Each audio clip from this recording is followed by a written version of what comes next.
guys, so today I'm going to be doing a reverse canvas. This is kind of the big hit thing right now, and I wanted to make one for Valentine's Day, which is our next big holiday coming up. So I just have a standard 12 inch by 12 inch stretched canvas. I got these on Amazon. It was like a 10 pack or an 8 pack or something, and I'll post a link in the description. But I'm just pulling out the staples right now. So on the back you can see that there's these staples. And what I do is I have these little snips, and I use these with my jewelry cutting because it allows you to cut real close to the end of the wire so it's not sticking out. And what I'm doing is I am snipping the middle of the staple. Kind of. And this is going to be the back, so if you gouge the wood a little bit, nobody's going to see it. But I just kind of reach in there and I snip the staple. Do a couple of these. Just kind of get in there and snip it right in half. Again, I got these little snips on Amazon. Drop a link for those. And then I take some like little pliers and I lift up half of the staple and I grab it and then I just twist. And that twisting action pulls the staple out of the wood. And sometimes you got to kind of get in there and get it lifted up so you can get the pliers under there. So I grab it and then I just twist my wrist and it pulls the staple right out. And I'll snip a couple and pull a couple and snip a couple. And the hardest part is getting the pliers under the staple. So sometimes the snips are a little thinner. I can go in and kind of lift it up a little bit.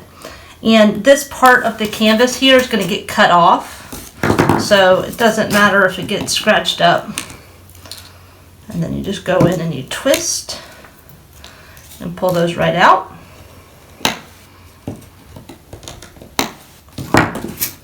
And it's a little bit of work. Another option that you can do is you can just come in here with a knife, any kind of knife that you have, and kind of trim the canvas, but then you still have this attached to the back, and it can make it a little harder to reattach your canvas. But since you're really going to want to get the staples out anyway, I just do it this way. So I'm going to get the rest of these out and then we'll go from there.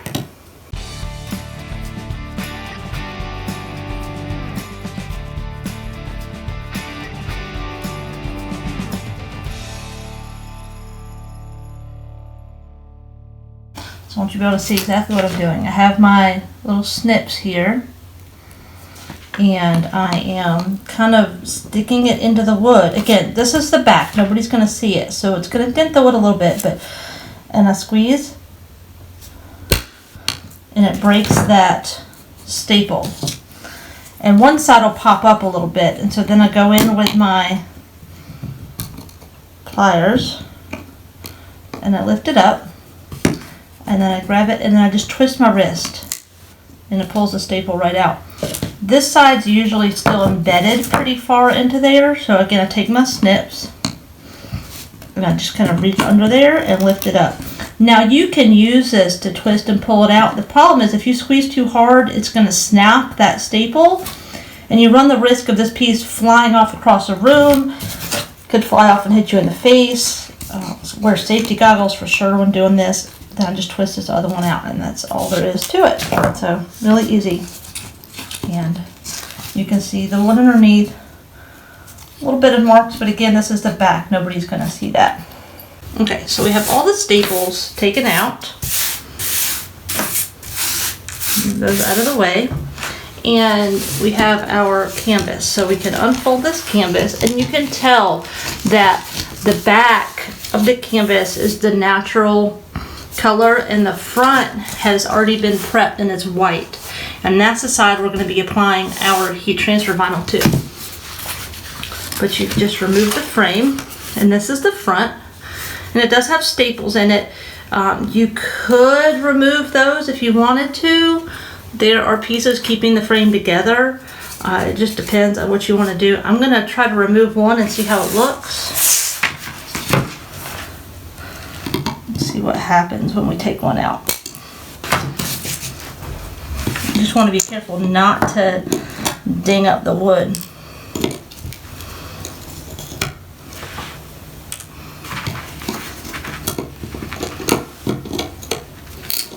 But this is how I figure stuff out. I just try it and see what happens. So we have little holes, and I'm going to paint. You can paint these, you can sand them. There's a lot of different options for how you can finish them. And like I said, I want to do paint because of who I'm giving it to and where it's going. So I'm not super concerned with these little holes. But I think I'm going to take them out.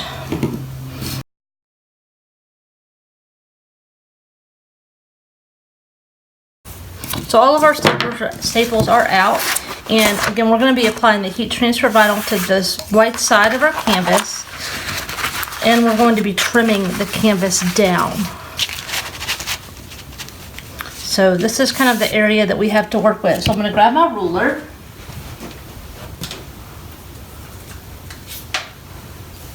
And I want to measure the amount of width and height that I have to work with. So this one is 10 1/4. That's going to be 10 1/4. 10 1/4 both ways. So I want to keep my design, you know, under 10 inches. I like a little bit of white space, but 10 inches is going to be about my maximum that I'm going to want to use. As you can see, we have a 12-inch frame. So we want to trim this down, and there's a couple different ways you could do that. You could go in and outline around your canvas and then trim just a little bit inside of that, and I think that's what I want to do.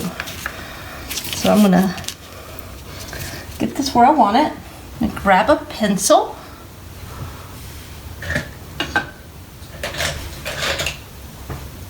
And I'm gonna do this before I finish my frame so that any pencil marks or whatnot aren't gonna show up on my frame. I'll come in here. Outline. Again, there's a lot of different ways that you could do this. Grab my scissors. And I'm just going to cut inside that line just a little bit.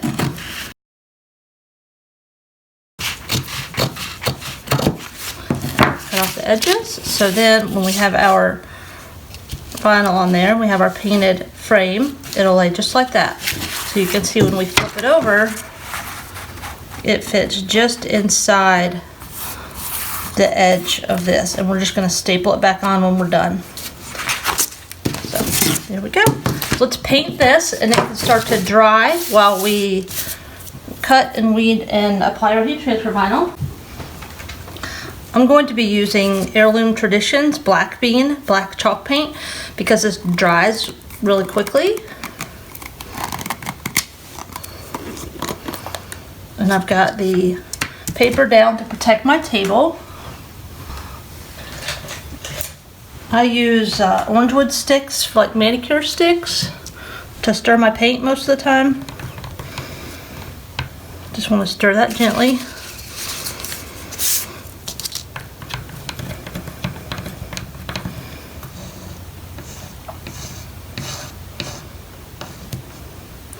And I'm going to be using a chalk paint brush, and this one's pretty big for the project. I don't have a smaller one. Just get a little bit of paint on those bristles.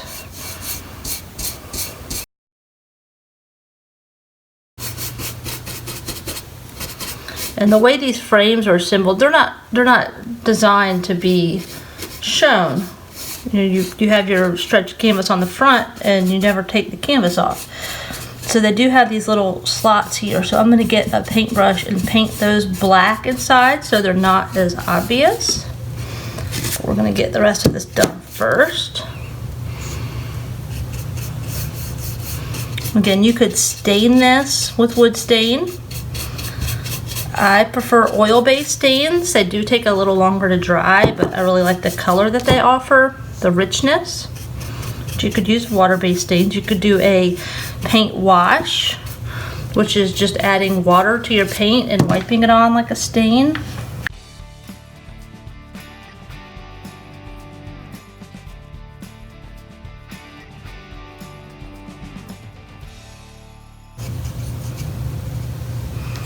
We're just going to let that dry for a minute, and then we'll flip it over and do the back.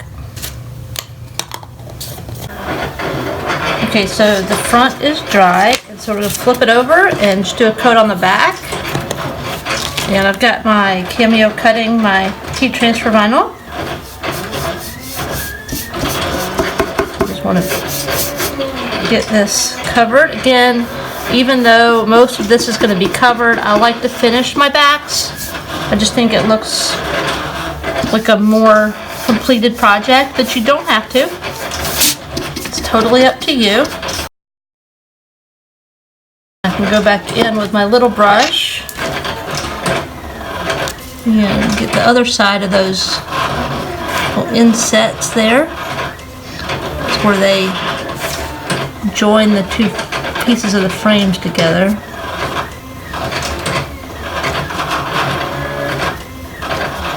But by painting them, they just won't be as obvious. I'm going to let that dry. Okay, our frame is finishing up drying. I have cut my heat transfer vinyl and I am ready to press it. So when we're lining up our vinyl, turn this around so you can see it. You want to make sure that you're allowing for that gap around the edge. So we had about a 1 inch gap once we trimmed it. So we kind of want to, alright, so we're at 11 3/4. And we need at least an inch here. So that's good right there. And then I want to center it from the top and bottom. I'm going to use my favorite ruler of all time. If you've watched any of my videos, you know how much I love my lip edge ruler here.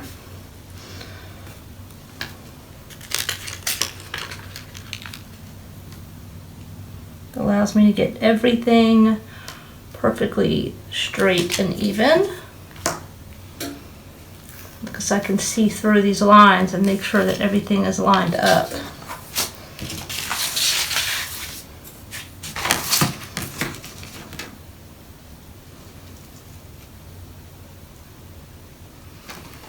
And I'm going to just gently lay this over, make sure it's where I want it.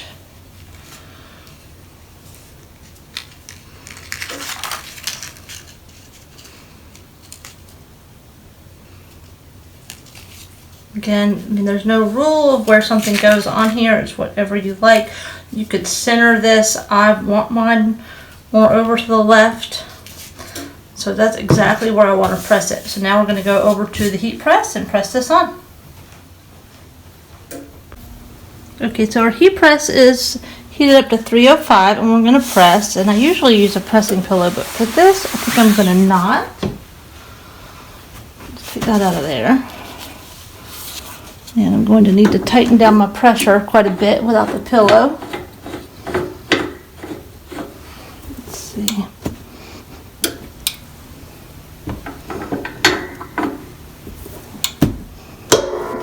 Quite tight enough.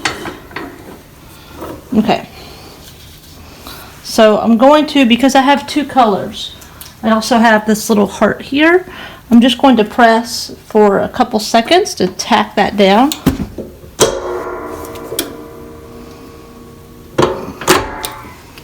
And then we can remove the carrier sheet.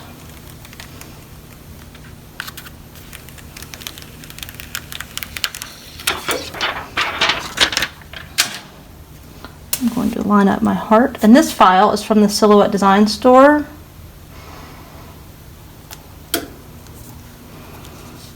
And that, I'm just going to tap this down for a couple seconds. and remove that, and then we're going to finish up the press. There we go. So now we're just going to let it cool, and then we are going to staple it to the back of our canvas. Okay, so now we're in the basement and we're going to attach the back. And you want to use a heavy-duty staple gun. This one is electric, or you can use a pneumatic.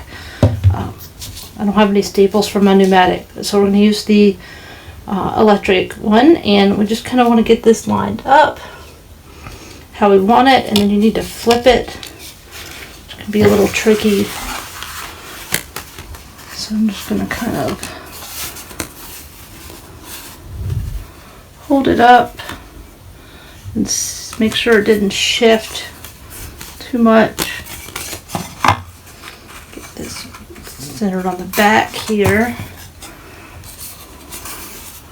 and that looks good. So what I want to do is staple one side, because you're going to want to kind of pull it tight on your other sides. So just hold it flat and staple. Make sure it's not puckering up. And my staple gun has seen better days. So sometimes I have to get it to reset each time.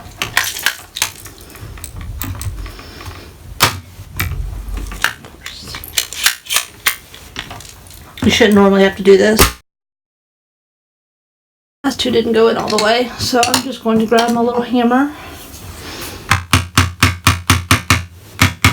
hammer them in flat, and then you want to make sure you pull it tight and do the other side. So make sure you're pulling it straight down so it's nice and taut.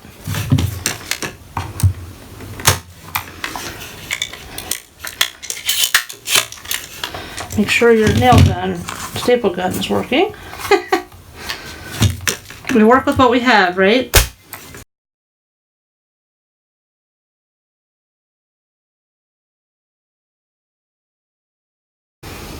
Alright, so that was a lot of work with my broken staple gun.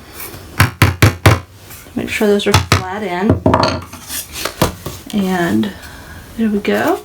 And then you can hang a hook of some sort on the back if you would like. You could do a sawtooth or a D-ring or whatnot to hang. But we're going to take it back upstairs and take some pictures.